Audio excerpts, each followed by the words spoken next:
Did you know that baseball was in the Bible? No. Genesis 1:1, it says, "In the beginning." Big inning. Yeah, it's a big inning. Oh, no. Boo. That's Yeah, not good. it's good. No. It gets better. What kind of food is God? Holy guacamole. Holy guacamole. I like that. No, and I'm not talking communion. I'm saying he told Moses that he was a yam because he I says, "I okay. am." Yeah. Mm. And then one of my favorites was like, "Hey, um, at the burning bush, Moses was like, 'No way!' And then God was like, 'Yahweh!'" That one's funnier. That works? Yeah, that one's a good one. Okay. Okay.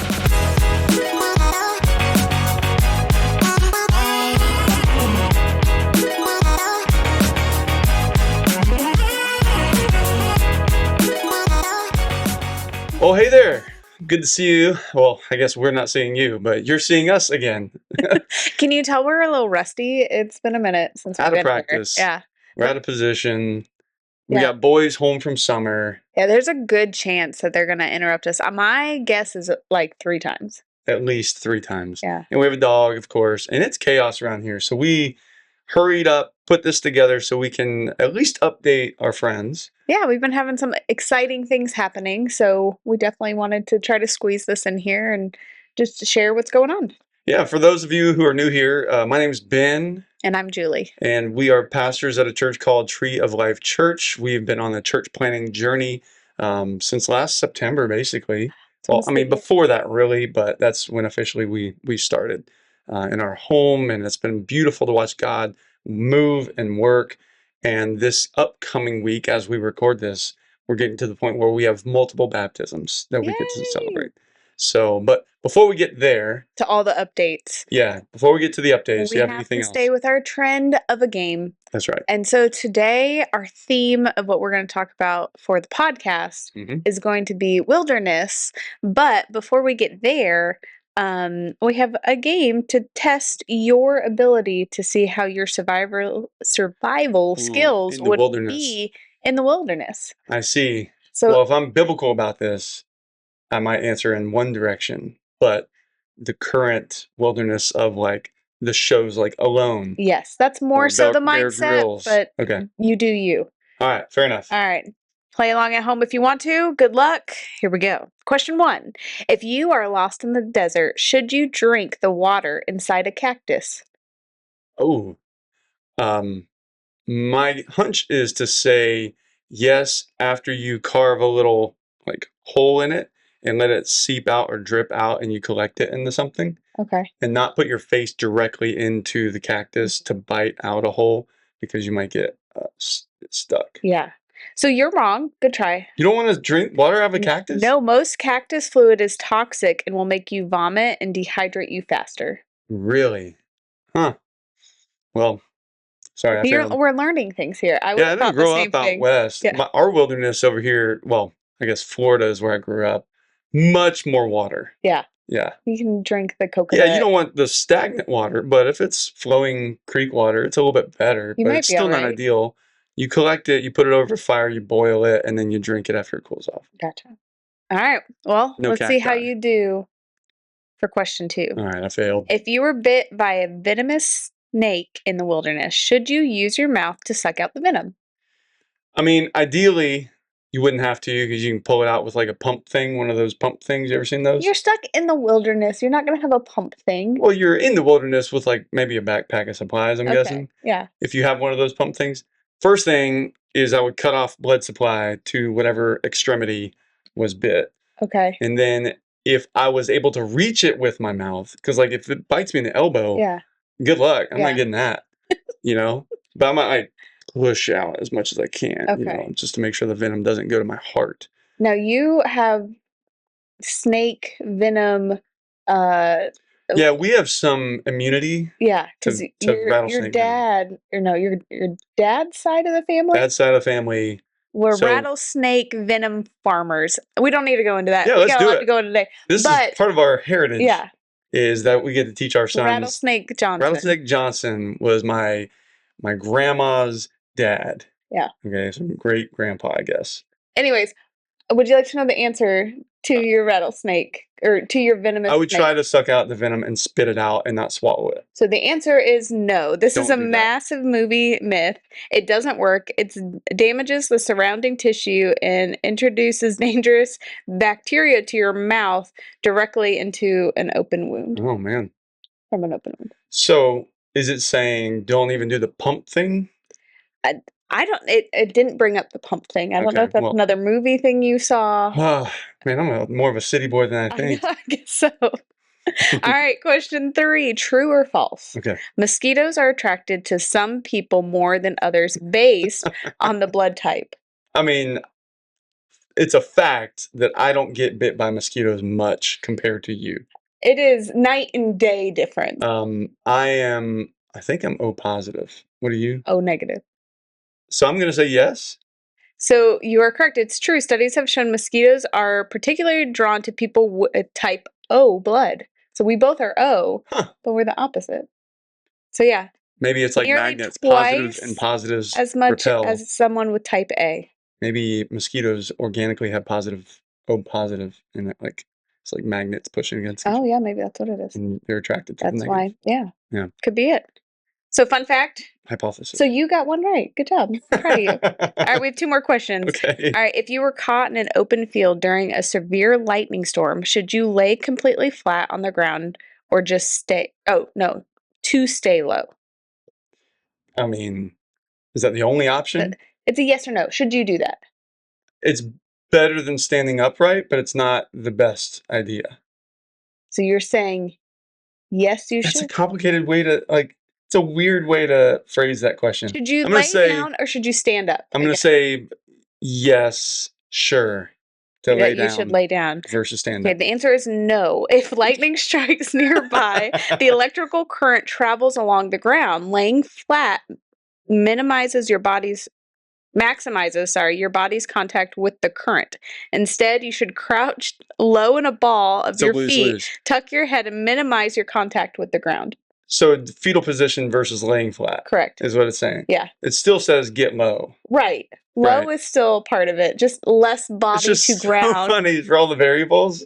Because like if you stand upright, I've seen the high res slow mo where it like sends out these fingers, the lightning before it actually bolts, has these fingers, and Yeah. the first thing it touches, that makes the connection, and that's where the lightning strikes.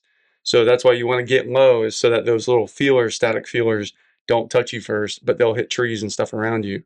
But I think it's funny, like get low, but don't lay down. 'cause So it's like a misleading question, but I failed. It's all right. Florida boy with the lightning capital of the world. Last Don't even know. question. Good Yeah. luck. If you are lost and trying to find civilization, should you walk up a hill to find a vantage point or walk downhill?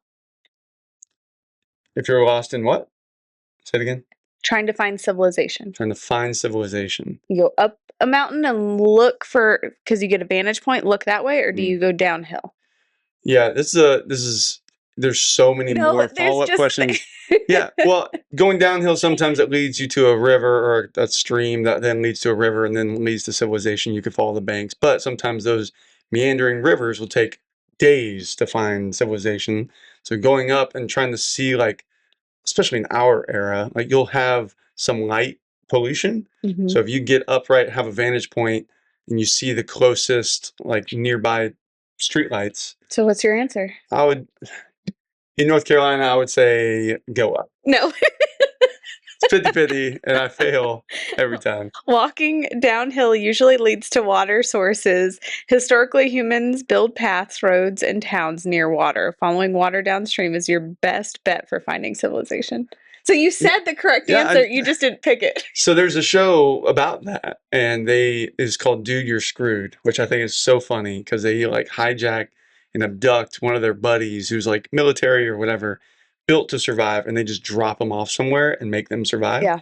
And I remember one episode where they knew that the guy would go down and find the river, but they placed him in a place where the river would take him way beyond the time that I think they have like 72 hours to find civilization, or maybe it's more than that.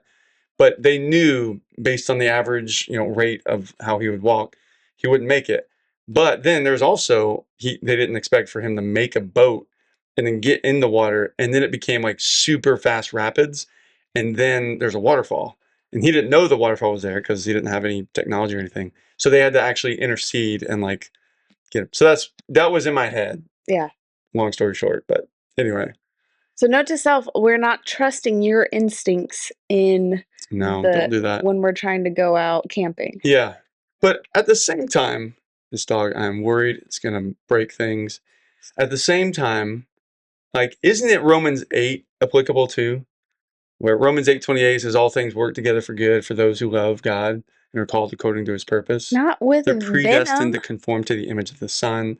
But like, either way you go up the mountain or down the mountain, there is a potential pathway toward getting safe and surviving. Potential. So just keep the optimism, stay at it, keep your hopes up. You can survive everything. All right, we got a dog joining us now. So that was our game. Yeah. And I failed. That's Don't okay. follow me through the wilderness. All right, girlfriend. Oh my This is going to be interesting. All right, go for updates. Updates. Okay, since the last time we've actually updated this podcast, Bear Good Food Podcast, it's been a minute. Let's see. Let's start with Pentecost. That was fun. Yes, that was fun. We had an amazing get together. We had a potluck on Pentecost. One of my personal ministry goals was to sing a bilingual song with both languages represented on the slides at the same time and having both languages present in the sanctuary. And I think that was awesome for me personally. Maybe not everyone was down, especially Trent, because he was keeping the slides. And when we were singing in Spanish, he couldn't track where we were in the song with the Spanish lyrics. Yeah. And so we lost track of where we were. But either way. So yeah. It was awesome. Pentecost was awesome. We had a bunch of people join us for the potluck. amount of food we had, like delicious North food. Carolina people know how to do a potluck. It was amazing. Tell you what, that was good. So that was awesome. Yep. And then the next thing was camp. Camp Awaken. Plug.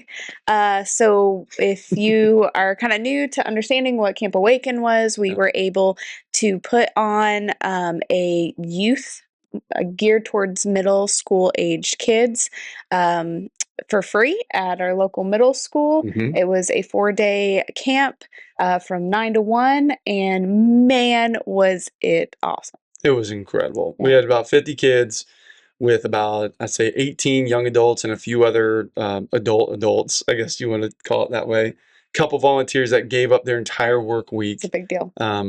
Just to come on vacation and pour into these kids. Incredible games, incredible fellowship. We had a lot of energy. We broke out into small, we call them workshops, but they're kind of like seminars where different pastors from the community came and led a certain teaching. That was incredible. The kids responded really, really well to that. And it was based on their ages.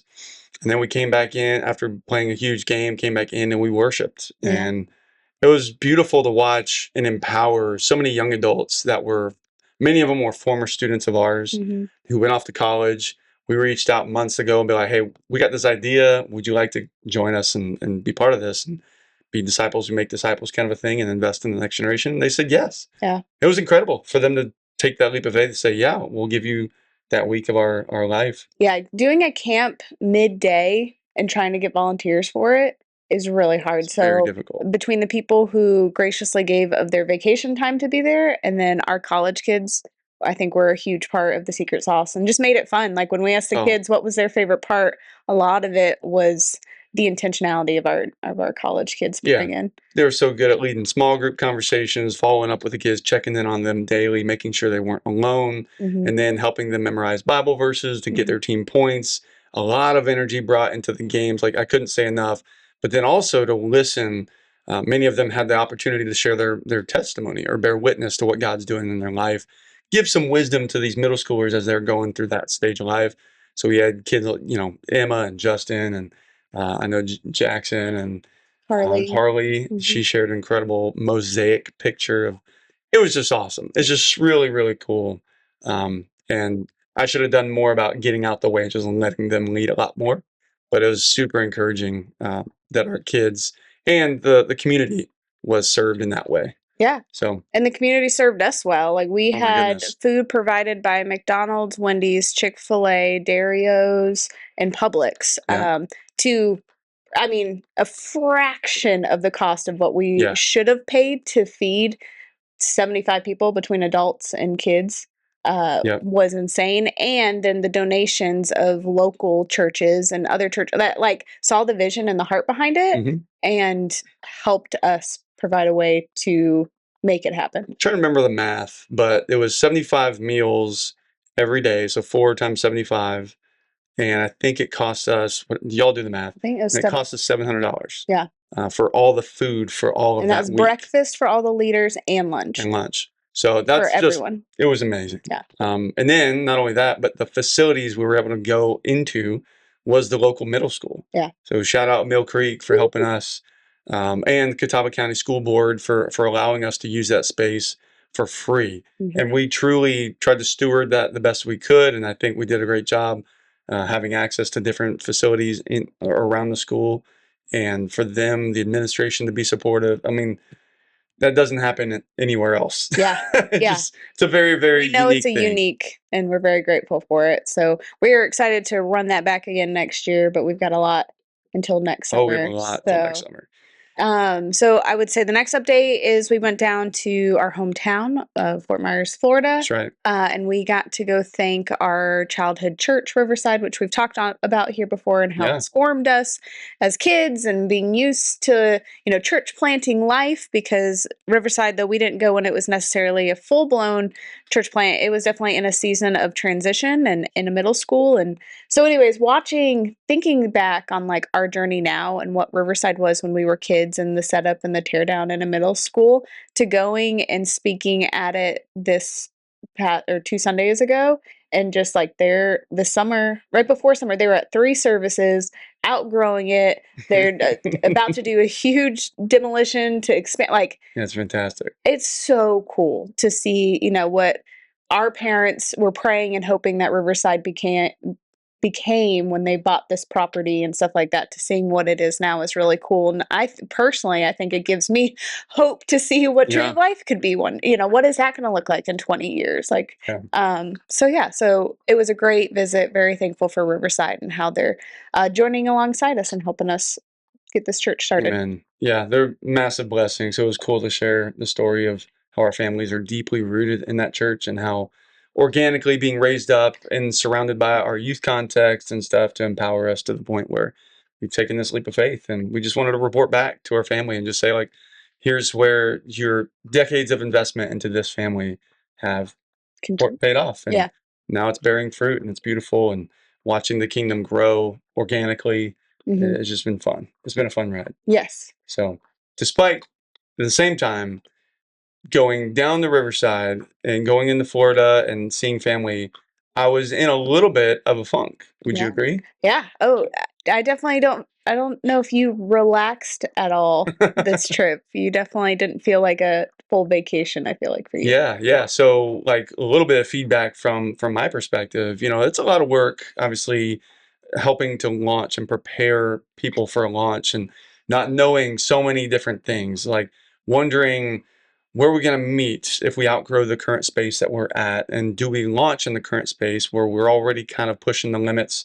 And when you launch, traditionally 2.5 times the people that are part of your core team or your launch team will show up, and we don't have the space for 2.5 times our kids or our adults to show up. And so it's like, where are we going to meet? So we've talked to other churches in the area. We've looked at warehouses that we can maybe outfit, because we were part of a church plant in college called The Well in Tallahassee. Now it's called City Church in Tallahassee, Florida, that had to migrate from a school over to a warehouse, and they built into that warehouse like an incredible location where they grew for years. And so I'm like, well, maybe for a couple of years we go into a warehouse. Well, parking's an issue. Utilities is an issue. AC is an issue in a lot of these warehouses or heat. And then it's like, well, what if we brought in a portable at, Mott's Grove with their permission, and obviously partnering with them, but to steward that. But then there's permitting with plumbing and, so what if we get tents, and then we look into tents? Tabernacle, there's an OG tent. To say that his mind has just been in constant planning mode of some sort, just to really try to figure out and steward our next stage well, has been mentally tasking a lot for you. Yes. And through that, I wouldn't call it anxiety, but through that mental game, also being intentional about thinking of the people in our church, praying Yeah. for them, and there's been a little bit of a I guess dryness spiritually Mm. of being fed. And I know the old cliche, and there's a lot of wisdom, like the airplane, Yeah. put the mask on yourself before you put the mask on others. And so I would just say, like, in that resonating theme, and sorry if you can hear the dog chewing this bone, but it's super loud. And I'm trying to distract her with my foot. But with that motif of dryness and wilderness, like I felt like it was a little bit of a wilderness, a trying time. You notice my actions, my mannerisms were kind of more irritable and things like that. And so praying through that and realizing the remedy for the wilderness is more prayer, more intentional time with God. And so Mhm. I've fortunately leaned into that very strongly. Yeah. And I had a bad day or a couple bad days where you're like, you're not right. And So then you're not bearing some good fruit. Like you are all about the fruit, and I'm not seeing it right now. yeah. So, in love, called you out. Amen. And I'm so grateful for that accountability and that witness of saying like, hey, you're not you. You're not, Yeah. And so obviously repenting, turning back to the source of life, the source of love, and correcting, and, Yeah. and how receiving that word, I think led me well. But in all that to say, we preached on the wilderness this past Sunday, and Hmm. we just kind of asked the church for the blessing as we've sought through all sorts of alternatives for meeting spaces and things like that. That with the church's blessing, let's go because we have great relationships with this middle school, Mill Creek. Hmm. Would it be okay if we pursue this? Yeah. And so right now I'm following up all the channels to see if we can meet there regularly every Sunday. We can get some sort of a trailer for storage, things like that. There is some logistical preparation, but at the same time, in that, when God led the people into the wilderness, which I think is fascinating, a lot of people have this opinion about the wilderness as something you want to avoid, Mm. like any sort of pain or hardship or trial or discomfort. Like we in our society are much more Epicurean.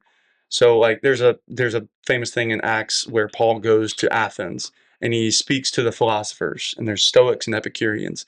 The Epicureans believed that you can maximize pleasure and minimize pain. So enjoy the good food, enjoy the luxurious clothing or the best houses or the best plays and shows. Like go to all the things to enjoy life to the fullest, because that's ultimately the purpose, and minimize the amount of discomfort, pain, avoid death, conversations, avoid those kind of things. And it kind of builds this sort of delusion, which I think a lot of in our culture, people gravitate toward materialism, gravitate toward distraction, entertainment, Hmm. to try to avoid the sobering reality that we all do have a day where we will die, Yeah. and how to prepare well for that. There's wisdom in that. And so, as our culture is very Epicurean, we want to avoid the wilderness. We want to avoid the realities that there are very, very trying times. Hmm. So, when you hear the wilderness, what is something that you hear about? What do you think about, I guess? Well, I guess there's two. Like, if I'm two thoughts and thinking of the wilderness, and I'm thinking of the wilderness just like in general, I think of like desert, dry, hot, not comfortable. Like, that's like my initial reaction Yeah, is into the wilderness. But then if I think of it biblically and how, like, before Jesus was tempted, he was led by the Spirit yeah, into the wilderness, and it's like, whoa, like, that doesn't seem right. Like, yeah, how is, the Spirit going to lead Jesus into a super, for him, that was a trying time. yep, Um, and so is that a good thing then? Or like also Moses led the people into the wilderness, like they escaped Egypt, but also was uncomfortable, all the different stuff into that season. So I guess those are my two thoughts is like God works so mighty and powerful in the wilderness. yeah. So there's so much good there, but my initial reaction is uncomfortable, hot, and sweaty. No, thank you. Yeah, it's funny you went desert, which you grew up in Florida like me, and we're now like on the eastern Yeah. seaboard of the United States, and so typically, like if you ask people here what the wilderness looks like, it looks like woods. Oh, yeah. And there's still less greenery. There's still, it's a lot of trees Mhm. and maybe even some rivers, but like there is still life. Yeah. But the biblical, like you said, the biblical wilderness is desolate. Yeah. And so thinking about Jesus being led by the Spirit, think about Israel being led by God into the wilderness and not going the shortcut route, which would stay along the coast Right. to go to the promised land, which you would interact with some pretty boss Philistines back in those days. Um, yeah, the whole story of the Exodus, the whole story of Israel and God leading his people out of Egypt, but into the wilderness. And I think there's so fascinating things. Like there's a theologian, I forget his name, but basically talks about Israel as a microcosm of humanity. And like the story that Israel goes through with God is a story that all humanity, every tribe, tongue, nation, every group has to kind of go through this process, both individually and as a nation or as a society. But Israel kind of reveals the true nature of people. And we thinking about the story of Israel, like God led them to Egypt because of a famine. They had to end up going to Egypt where God had placed the Jesus figure of Genesis, which his name is Joseph. And he places him in a position of power to where they can go to a foreign land, but yet still multiply and thrive and grow. But ultimately, that time in Egypt, that respite time Yeah. from their dire needs of escaping this famine, ultimately kind of captivates them to the point where it captures them. Yeah. And so, not just the Exodus is not just about God getting his people out of Egypt because they were forced into slavery and oppression and things like that. Sorry, the dog is tearing up some stuff. Um, but Egypt, of course, is oppressing his people and it captures them. At first, it was a place where they can thrive, but then it turns into somewhere that it kind of like has sharp edges pointing back at them and it kind of devours them. But then also it's about getting the Egypt out of God's people. Yeah. Because they leave Egypt and that oppression, but then shortly after that narrative, they're turning back. They're like, "Did you just lead us here to die? Like, what's the point of that whole 10 plague thing?" Like, Yeah. and so um, periodically throughout that journey through the wilderness, they're always referring back to at least we got food back in Egypt and at least we were taken care of. At least we had houses. Like we're out here just suffering in the heat and the tents or whatever. So I just think it's interesting. But with a good set of eyes, with mature set of eyes, you can see that God is teaching us something in the wilderness that I think is essential. What do you think about that? Yeah, I was also while I was preparing for this and talking about like being led into the wilderness and different stuff. I was reading First Kings 19:3-5, and it says this is Elijah's story. So this is after he did that big battle and won this like massive battle, and then all of a sudden 1v400 he won. against the Baal prophets. And then he heard, all right, someone's gonna be real mad this just happened. Who's that? Who's the girl? It's a girl, Jezebel, right? Yeah, Jezebel. Oh yeah, I should know that. All right, Jezebel's King real Ahab, angry. Jezebel. So I'm gonna go ahead and run. And so he runs, right? And Yeah, and so there's some anyways, this funny interpretations I about have that. had enough, Lord, he says. At the end of running, he's run through this desert. It's like, I've had enough, Lord, he says. And he laid down under the bush and fell asleep.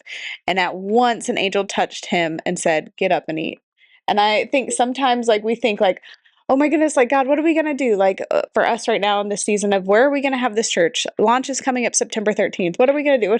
And in this scenario, it's like, you just need a nap and you need some food, and then let's re-adjourn and see what God has already done. Like, why are you so why are you so scared? Why is there so much unknown when I've already like in our story, like God's already provided us originally a place that we never thought we would be able to meet at, and God has provided that. We left with 6 people. Like, well, that's not ideal. And look at the amount of people that are coming now. Like different stuff like that. Like I think sometimes we can see too, I don't know, get in our own heads enough where God's just like, hey, take a breather. Like, let's breathe here for a moment. Get yourself a little nap. Get yourself a little hangry, or I call our kids when they don't sleep enough, I call it slangry. Like they're sleep angry. Y'all need some more sleep. Yeah, So, they get sloppy. So anyways, I was reading that too about like, I don't know, just coming off the biggest high he had. And then all of a sudden he's like, I'm done. I'm done with this. What is Yeah. happening? So, and then also reading about wilderness for like Hosea. And Mhm. so when everything was going wrong with Gomer, Yep. right? Okay. Make sure I got my names right. Yeah. Gomer. Very Like, attractive name. yeah, the first It's a the very first popular two one. chapters, or the first chapter is all like, I'm angry. This is why she's not doing anything right. There's this. Like, if anything, I should file for like a divorce. Like, she's been so wicked, so this, and Yeah. all of a sudden, like, chapter 2 comes and it's like, I'm going to go to the wilderness with her. Like, we're going to separate from all the distractions, all the other things, and show her my love. Mhm. And it's like, oh, cool. Like, this is a part where all the distractions leave, all Mhm. the, what, and we just get time with God. Yeah. I think in the spiritual discipline world, the word of silence and solitude, this is a spiritual practice that Jesus did often, where he would kind of go remotely off by himself just to go pray. Yeah. And I do think that's something that Andrew brought up in our service, was that the wilderness oftentimes people think bad, people think discomfort, all those kind of things. But at the same time, to your point, we remove all of that distraction, and we're finally in a context where we can isolate and focus on God. Many of us, sorry, this dog is crushing stuff. Stay Sorry. focused. I'm You're good. trying my best. I just don't want her to, she was biting a cord a little bit Okay. ago. So I just didn't want her to be electrocuted on video. That would be really bad. Oh, that'd be rough. So bringing up the fact, like, we've gone through these annual rhythms with our youth about going on retreat. Yeah. There's couples retreats. There's these sabbaticals that pastors take when they get so exhausted from leading for 7 to 10 years at a time. So there's importance with vacations, things like that. But in our culture, we've maximized pleasure Mm-hmm. on those retreats, even in Christian retreats. Like, we choose to go to camps to have all the cool things Right. to still distract us from the time to really buckle down and focus on our relationship with God and get reset again. So even those retreats aren't necessarily wilderness, but I do think there's a remnant that's still kept in the retreat culture, where you do have those times of forced prayer, forced study that you wouldn't otherwise be doing. Mm-hmm. And so it's a taste of what the wilderness is supposed to be. And again, I had this conversation with one of our guys. His name is Justin, and he was talking about, he was going to share on the wilderness, and so he was talking about. I asked him, "Is the wilderness inevitable, or is it essential, Mm. or is it both and?" Yeah. And I think he was maybe he was dwelling on that word inevitable, and what I was meaning is that every single person, I believe, goes through a wilderness period of life, Yeah. a dark night of the soul, a time where you are confused, or life happens to you, or you were dealt with really rough situations, or things betrayed you, or people betrayed you, Mm-hmm. those kind of wilderness. What would you say in that? Have you seen the wilderness kind of as an inevitability of the human experience, or would you say, like, it's actually just something that's essential for us to become fully human? I think it's a both and. I think that we can't stay at a peak on the top of the mountain forever. Just we live in a world that there's ups and downs and ebbs and flows. Mm. And so having a valley or having what a wilderness um, is inevitable. I think what matters then is if we're choosing to see it as a refining moment, or if we choose to see it as a woe is me, like, this is happening to me, this isn't fair kind of perspective. Like, Yeah, I think it's refining when you are able to see it as that. I agree. And I'm trying to find this phrase that hit me differently for some reason. Um, when we're talking about wilderness, I was drawn to Jeremiah. And this prophet, obviously, he didn't go through the Exodus wilderness.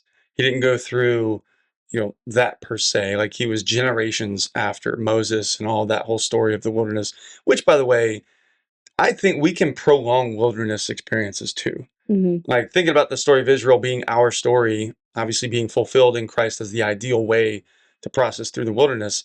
Like, Israel was led out of Egypt into the wilderness, and they were, in a couple months, on the door of the promised land. Yeah. Like they didn't have to do the 40-year thing where the whole generation just was taken by the wilderness. Right. Right. And so, including Moses, like they were ready to go in if they just trusted God, but they didn't pass that test.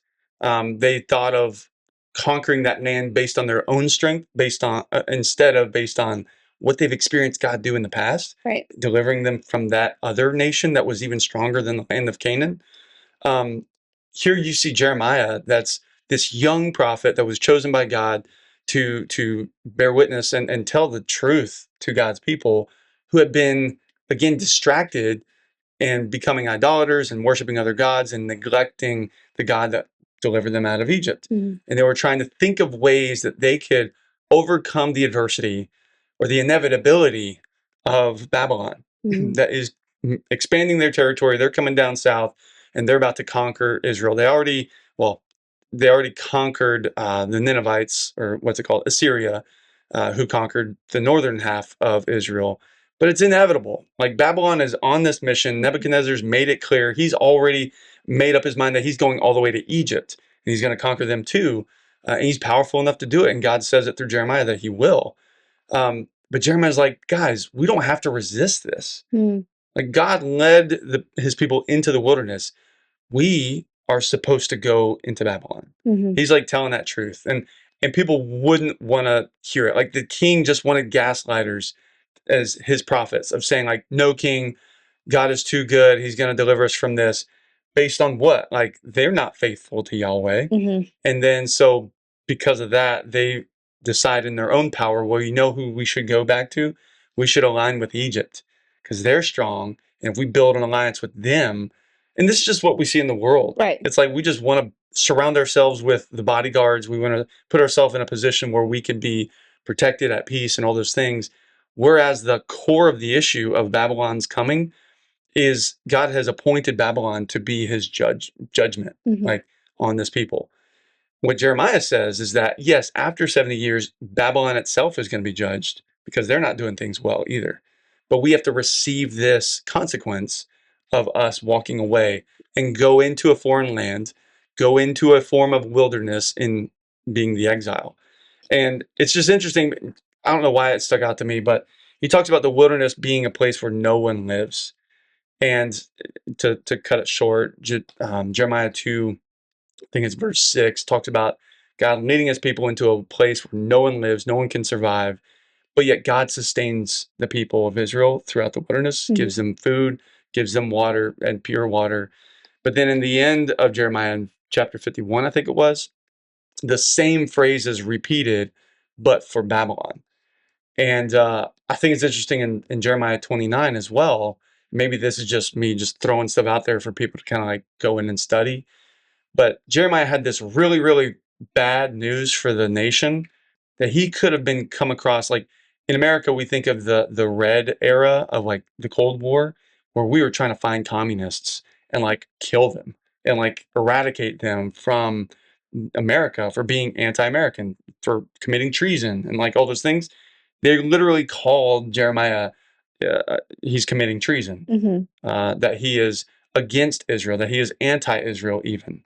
But Jeremiah's like, no, guys, like this is the reality. I am so for you in love that we need to accept what is supposed to happen. It's inevitable, but it's also essential for us to come back and reclaim this land and then lead into the era of the Messiah, which is what happens. And so it's beautiful how Jeremiah in chapter 29, which is the most popular chapter of Jeremiah, because there's one verse. Can you think of the verse I'm thinking about? Jeremiah 29:11. Yeah. Do you remember what it says?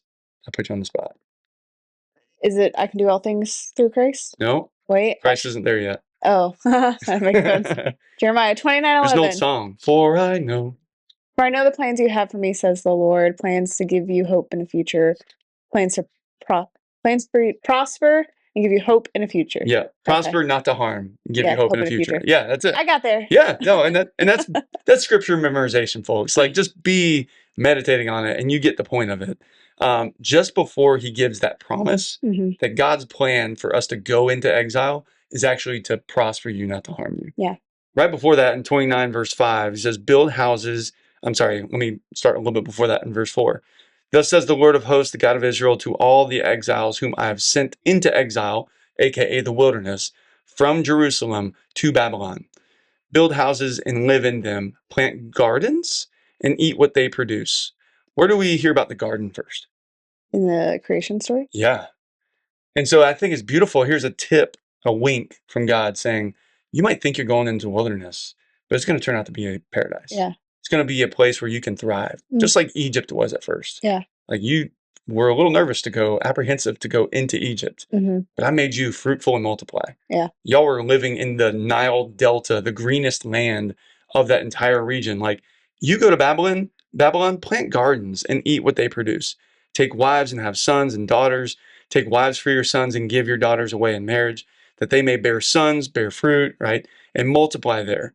And do not decrease, but seek the welfare of the city where I have sent you into exile, and pray to the Lord on its behalf, for in its welfare you will find your welfare. And so I think that's beautiful because even though our citizenship, let me caveat, Israel's citizenship was in their nation of Israel and identified as God's promised people, chosen people to live in the promised land. Our citizenship is in heaven.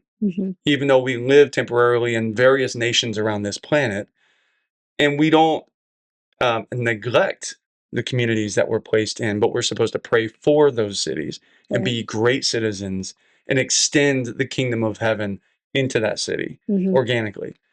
I don't know, I'm talking a lot, but for me, that gives me such a significant, clear picture of what it means to be a follower of Christ. Absolutely. Sorry, that was a lot. No, I think that's good. And I think it's one of those things like I don't want people to like listen to this and be like, man, like I wonder what they're going through. Like they're talking about wilderness, like, oh man, something must be rocky or something. But Yeah. that's not it for us. And wilderness can mean so much for different people, like what different people are going through. And for us, the reason we kind of it was brought we you preached on it was because of our transition. It's a transition from meeting at Mott's on Sundays and praying that if all the paperwork goes well, it looks like Mill Creek's going to be the thing. If you've ever been a part of a church plant, set up and tear down at a school is not ideal. Like that doesn't sound the funnest place to go and do that. It's not your own space. You've got to get, storage. You've got to bring things in and out. You've got and first world problems, right? Like that's not the end of the world. That's not the worst season you can go through. But we are just want to encourage like our I don't know, our core team here that like yes, this might not sound ideal and we tried to figure out a more ideal situation for months to see what we could do to get ready for September 13th. And this is where God has led us. And it's not something to be fearful of. It's not something to be like, oh, I know this is rough. Like, I know, let's be excited about it. Like, let's build gardens. Let's go into this season of getting to plant and have the opportunity for growth, to have the opportunity to get, I don't know, just excitement for growth to do more in our kingdom in Catawba County. Yeah. And so if you were one, I don't know, I just wanted to put that out there. Like the purpose behind us talking about wilderness is to get people excited for our quote unquote wilderness season. So, yeah. Yeah. Well, I was going to add to like, it's not ideal, but I do believe it's essential. Yeah. The wilderness is not ideal. It's uncomfortable and all those things, but we grew up in a context where it was set up, tear down culture. Yeah. And the formation of teams and the bonds that it built in relationships for those that showed up, that were faithful, that were resilient, even when they had possibly this, temptation to call in sick or whatever. But if they didn't show up, like services wouldn't happen. People wouldn't be prayed for. That there wouldn't be an opportunity for kingdom expansion. There wouldn't be the spreading of the gospel, the good news. And so there's like, hey, I'm going to have the resilience to overcome this. And even though my body aches or whatever, and not saying like flu stuff, there's substitutes and things like, but like, you don't always feel like you want to go to church, you know? But in this season of the wilderness, and I'm always reminded, I love the picture of our community where we drive by in Terrell, there's this huge smokestack. It's a steam station. It's a plant. It's a power plant. And there's a constant reminder of this huge plume of smoke where I think of, or I guess cloud, or I think of the wilderness, where God led his people station to station, right? Different places all throughout the wilderness in the season of preparation until God brought his people into the promised land to establish roots, to have that more permanent, established temple, especially. But I think it's powerful reminder daily that we get to drive by that and see, yeah, God's going to move us around. Yeah. And it's not to be resisted. And obviously I'm not saying like, do what we tell you to do kind of thing. No, not at all. We've had a lot of good organic conversation, but God has been leading us and priming us, and it's almost inevitable for us to have to step out in faith and find a new temporary settlement.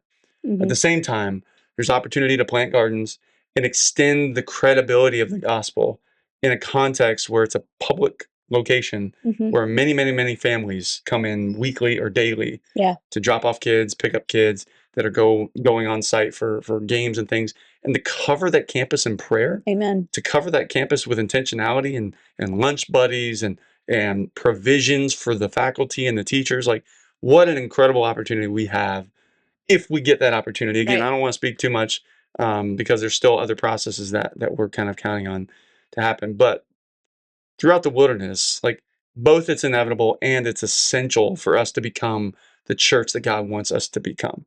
So I'm excited about it. Yeah. I'm excited for Set Up Tear Down culture. I'm excited for the extra time we get with other people to hang around afterward. We have now the capabilities to even doing a small group before we do worship. Yeah. It's just We can do a sound check. yeah. We can do yeah. And So, there's and with that, in the wilderness, in Leviticus, is when God assigns all of the tribes to different roles.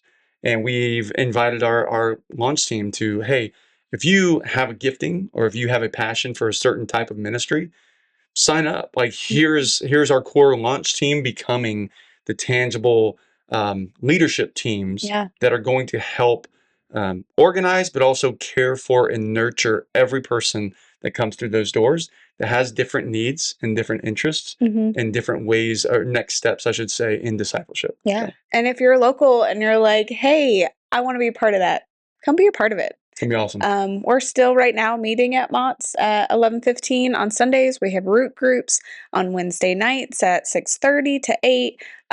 We would love for more people to want to get excited about this new season as we get ready to launch. Here, September's coming. It's coming fast.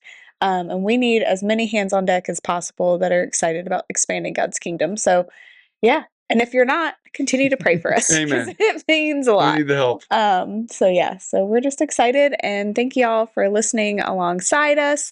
And hopefully we can get back into the groove and this doesn't become like a once every other month kind of thing. Yeah, summer's tough to record things. But yeah, I want to encourage you to, you may be going through a wilderness, and you may be in that pessimistic side of things, like it's inevitable, life sucks, and you might be losing hope, but even Christ went into the wilderness so that he can show us the way out.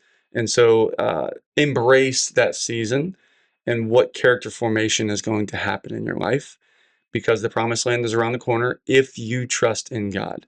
And I'm not saying that all your problems go away, because for Jesus, they didn't all go away. He ended up being crucified, but the model and the credibility of the gospel and the hope that he brought to so many that were lost, the joy, the tangible fruit of the Spirit that were experienced because of him leaning into the wilderness and going through it. For me, it gives me hope and excitement that we can lean through our wilderness too, and we can come out the other side stronger and more equipped to expand his kingdom. So God bless you, and go bear good fruit. Bye.